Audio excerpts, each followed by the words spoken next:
موسیقی ایک قوالی کون سنتا ہے؟ بریلوی، چشتیہ.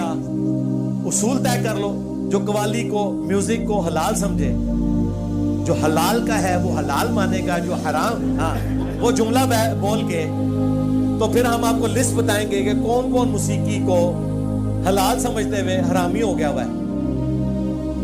پھر میں نے بات میری وہی تھی، میں نے یہ آپ کو ایک سمجھ لیں ماسٹر کی دے دی ہے. اصول طے کرنا ہے، سارے چشتیہ فارغ ہو جان گے. میرا نمبر بعد ہی جائے گا. جو میوزک کے اوپر فتویٰ دیتا رہے نا وہ سارے فارغ ہو جائیں. یہ تو کہتے ہیں تعلیم جانا بھی حرام ہے. ہاں جی، بخاری مسلم میں ہے کہ نبی علیہ السلام نے کہا عورتیں امام کو اس طرح غلطی پر مطلع کریں، اس کو تصویق کا. یہ تعلیم نہیں ہے. اور مرد کہیں سبحان اللہ. حالانکہ اس سے بہتر ہو سکتا تھا طریقہ موسیقی سے بچنے کا کہ مرد کے سبحان اللہ، عورتیں کے میوزک بھی نہیں ہوا تو میوزک ہے. ڈاکٹر ذاکر نائک کے جب جلسوں کے اندر تقریروں میں تالیاں ہوتی تھی تو یہ بریلوی کہتے ہیں دیکھو تاڑیاں مار رہے ہیں. اچھا، قوالاں دی تاڑیاں نہیں نظر آتی، وہ جڑی خزرے والی تاڑیاں نے اے بیچاریاں معصوم دی تاڑیاں جڑیاں نے اے جڑیاں نے حرام ہو گئیاں، اے والی جڑی حلال ہو گئی. اصول کھڑا کرو، جواب لے لو سرکار. ہاں، ٹائم قیامت تک تھے. اصول کھڑا کرو، جواب لے لو. میوزک کے حوالے سے ہمارا موقف یہ ہے، نبی علیہ السلام نے دف کو جائز قرار دیا، بخاری مسلم میں. گانے کو جائز قرار دیا، صحیح بخاری میں. ابو داؤد میں تو، ابن ماجہ میں تو یہاں تک آیا کہ حلال اور حرام نکاح میں فرق ہے جس میں گانا ہو. گانے میں بھی کوئی اختلاف نہیں، دف میں بھی کوئی اختلاف نہیں. انسٹرومنٹ تو ہے نا، اس کا مطلب ہے مطلقاً انسٹرومنٹ تو حرام نہیں ہوئے، مطلقاً تو نہ ہوئے. اب جن انسٹرومنٹس کو یہ حرام کہہ رہے ہیں نا، وہ احادیث سے اس کی لسٹ بیان کریں اور اس کی حرمت ثابت کریں. ٹائم قیامت تک جائے. اگر آپ وہ ڈھول والی حدیث لے کے آئیں گے نا ابو داؤد سے، پھر ہم آپ سے اگلا سوال کریں گے کہ نبی علیہ السلام نے تو کانوں میں انگلیاں دی تھی، عبداللہ بن عمر کی انگلیاں کانوں میں کیوں نہیں ڈلوائی تھی؟ اور یہ وہ جواب ہیں جو قوالیوں والے ان کو دیتے ہیں. وہ کہتے ہیں نبی پہ واجب ہوتا ہے کہ وہ حرام کو حرام کہتا ہے. صوفیاء سارے قائل ہیں.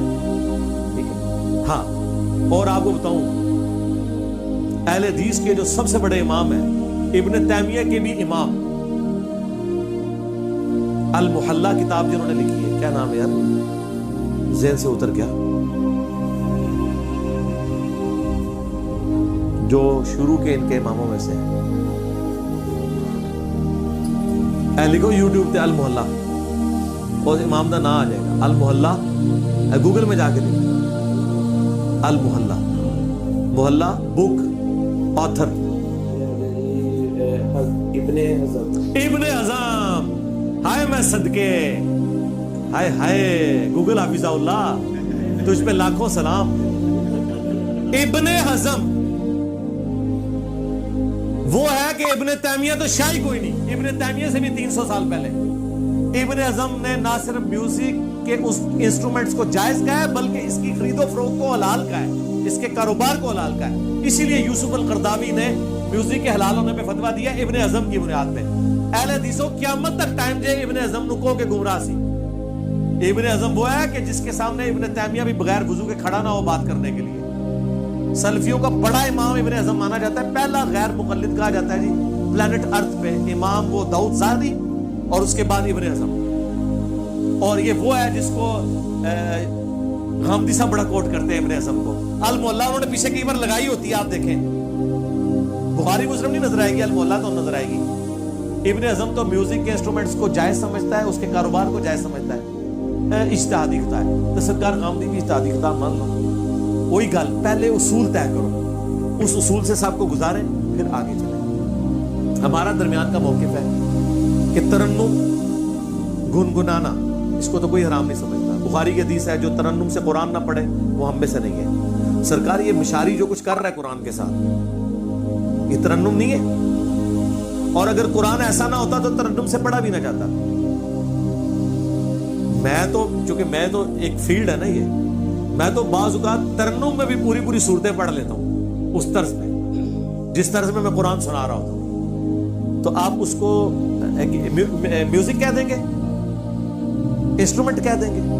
ہمیں گانے اور انسٹرومنٹ سے تب اختلاف ہے جس میں بے حیائی، عورتوں مردوں کا اختلاط ہو، کلمات کفریہ ہو اور دھما چوکڑی ہو، کہ اس کے بعد اصلاح کے بجائے جو ہے وہ اٹھ کے بندہ نچنا شروع کر دے. اس طرح میوزک نہ ہو، سافٹ میوزک اچھا، جس سے کوئی کلام ایسا جس کی وجہ سے آپ اللہ کی طرف مائل ہوں. ٹھیک ہے. اب یہ جو میں بندہ عاصی ہوں، گنہگار ہوں مولا، اس کے پیچھے بھی تو میوزک ہے، لیکن کیا توحید کا کلام ہے وہ جو خالد حسنین خالد نے پڑھا ہے سرکار، کیا بات ہے. ٹھیک ہے نا جی. اس طریقے سے قوالیاں بھی جو توحید کے اوپر مبنی ہیں، بلکہ کئی کلام میں کہتا ہوں ہے تو وہ عشق مجازی والے ہیں، بس آپ وہ تصور نہ لائیں تو جناب ناصر